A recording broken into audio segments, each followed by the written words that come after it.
Hey, what is going on, my friends, and welcome back to another video on the channel. Well, Solana has finally found some support on this big downtrend that we've been seeing over the last about week and a half, and it's looking very, very good, and honestly, looking very healthy, as we have been saying for the last few days.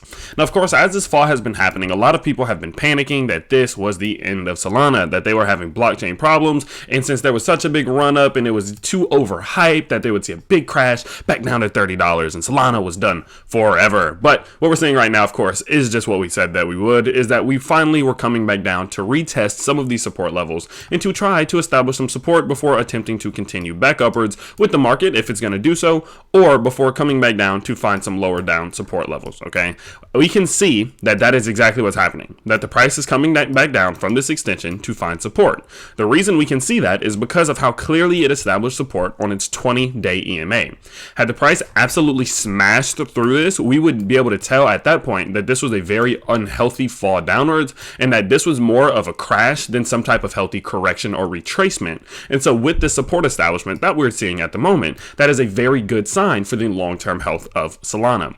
So what we're going to take a look at now is what I'm expecting this thing to do in the future if I would be buying some more Solana now that it seems we may be continuing upwards or we may be continuing downwards, and I will let you guys know my anticipations, expectations, and more. So what we're looking at the moment, of course, is going to be this retest of the 20 EMA on the daily charts. That is an absolutely amazing move, and it's something again that we have seen multiple times in the past. If we do go look at these run-ups right here, right, we can see that there were many a time where we would come back down, retest to 20. Let's get out the way, no advertisements, there we go. But we would touch the 20, touch the 50, touch the 20, and we would continue upwards, right? I mean, we would see these happen time and time again. And so with that, all we're looking to see at the moment is going to be simply that we are able to establish some support here.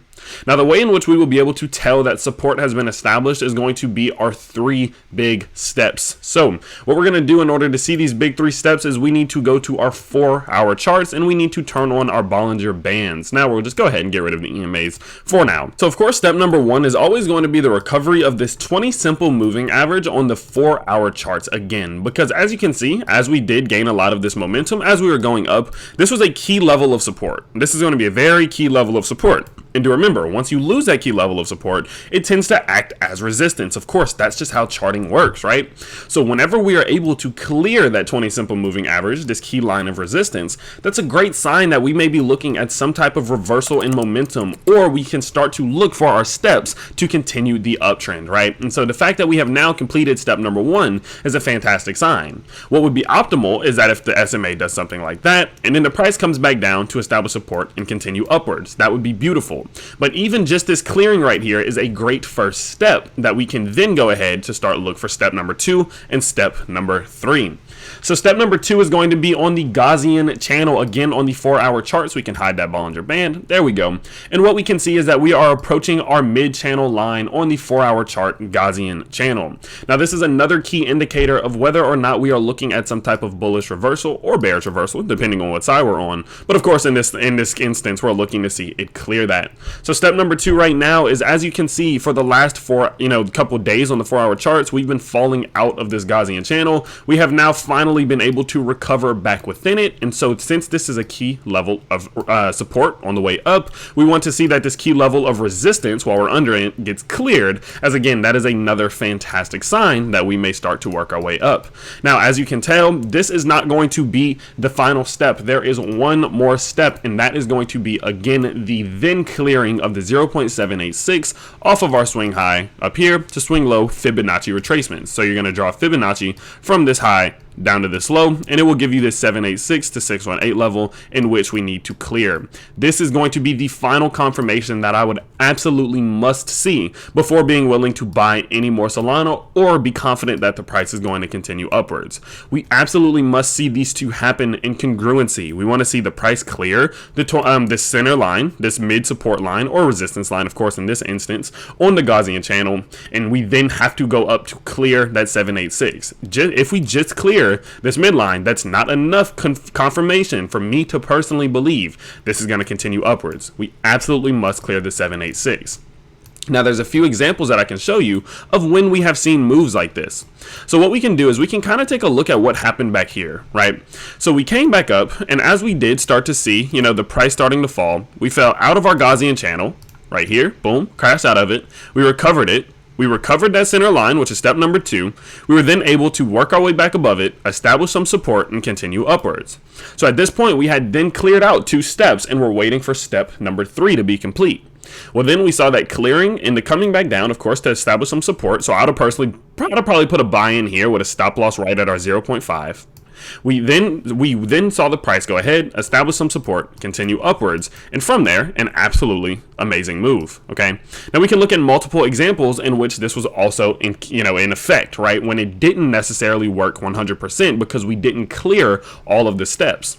So in this example, we can see that the price went up and cleared that 20 simple moving average on the Bollinger Bands right here, which was a great move. But then we also saw that the price was able to go ahead and work its way above that midline on the Gaussian channel. So that's step 1 and step 2. So if you jump the gun right here, you may have bought because you were super excited, like, oh, we cleared 2 of the 3 steps, it's fine, let's go ahead and get in.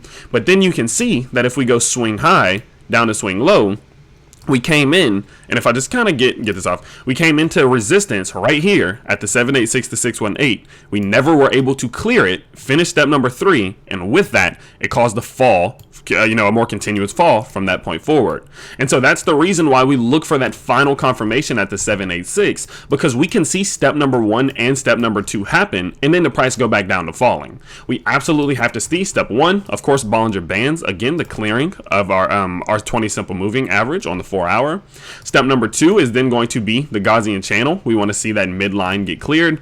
And then step number 3, I don't know if I step number 2 or step number 3, but step number 3 again would be the clearing of the 0.786. The current level for that 786 is at $199 at the moment. If we are able to go up and clear that, I would then be confident enough to say that there is a high probability, even if we come back down to establish some support, that we are going to see an upward continuation in the price. So do pay attention to these levels. Watch how we do interact with all 3 of these key areas of resistance, because the moment that we start to clear them, I do believe that we could see a big uptick very, very soon thereafter. So I'll be, of course, updating you guys as soon as we do see a move, as soon as we do see a breakout. So if you do want to stay as up to date as possible with all of these breakouts and all of this information, of course, when you subscribe to the channel, press that notification bell right next to the subscription button, as it will notify you any single time that I upload, so you never have to miss out. But with that being said, of course, I will see you all very soon in the next video. Have an absolutely amazing weekend.